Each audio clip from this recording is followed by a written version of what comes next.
अंता उपचुनाव को लेकर मतदान है जो हो चुका है, 80% से अधिक जो मतदान है वह हुआ है। और अब जो है समीकरण और जो मतदान के बाद जानकारी है जो निकाली जा रही है और जो चुनावी परिणामों को लेकर जो चर्चा है वह देखने को मिल रही है। हमारे साथ बातचीत करने के लिए वरिष्ठ पत्रकार मुनीश अरोड़ा सर 80% से अधिक मतदान अंता में हुआ है, कैसे देख रहे हैं इस पूरे मतदान को, क्या लग रहा है इस मतदान के बाद?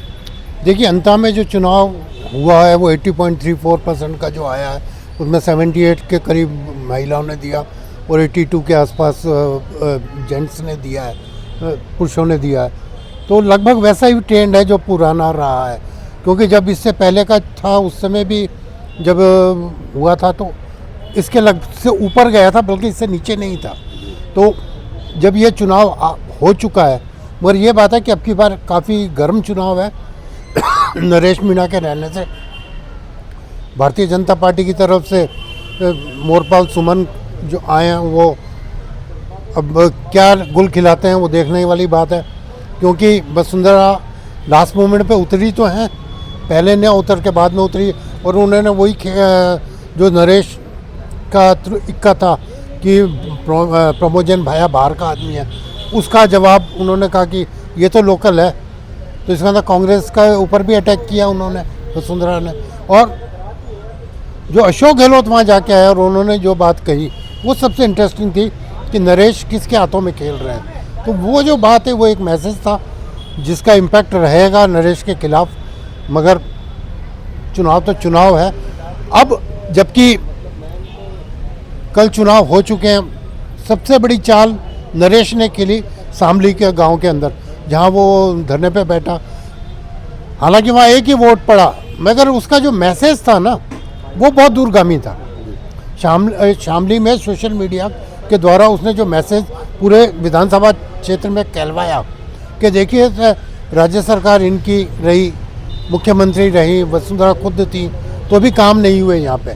ये जो मैसेज गांव के लोगों का पहुँचाने का काम जो लास्ट मोमेंट पे एक चाल के रूप में नरेश ने किया, नरेश मीणा ने, वो काफ़ी प्रभावी था।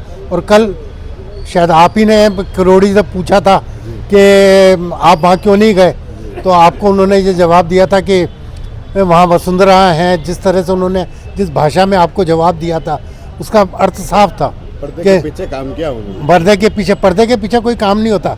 राजनीति में सब पर्दे के सामने ही होता है। पर्दे के पीछे तो वो होता है जो कहा नहीं जाता। तो वो ये कहना चाह रहे थे कि वसुंधरा के रहते हुए मेरी क्या वैल्यू है, यही शब्द था ना उनका। देखिए, इंसान जहाँ सुई काम आती है वहाँ सुई काम आती है। किरोड़ी जी का अपना एक अस्तित्व है, अगर वो जाते हैं तो शायद नरेश मीणा से जो उनके जो रिलेशन है तो उजागर होते हैं। सर, अब क्या विश्लेषण अब आप समझ पा रहे हैं इसको लेकर कि जो टाइगर फाइट है, लास्ट मोमेंट पे रिजल्ट आएगा, कहाँ तक जाएगा अंतिम फेज तक बात पता लगेगी। ये कहीं ना कहीं 2028 तक को भी एक मैसेज देने की इस चुनाव के माध्यम से कोशिश होगी। 2028 के मैसेज की बात है।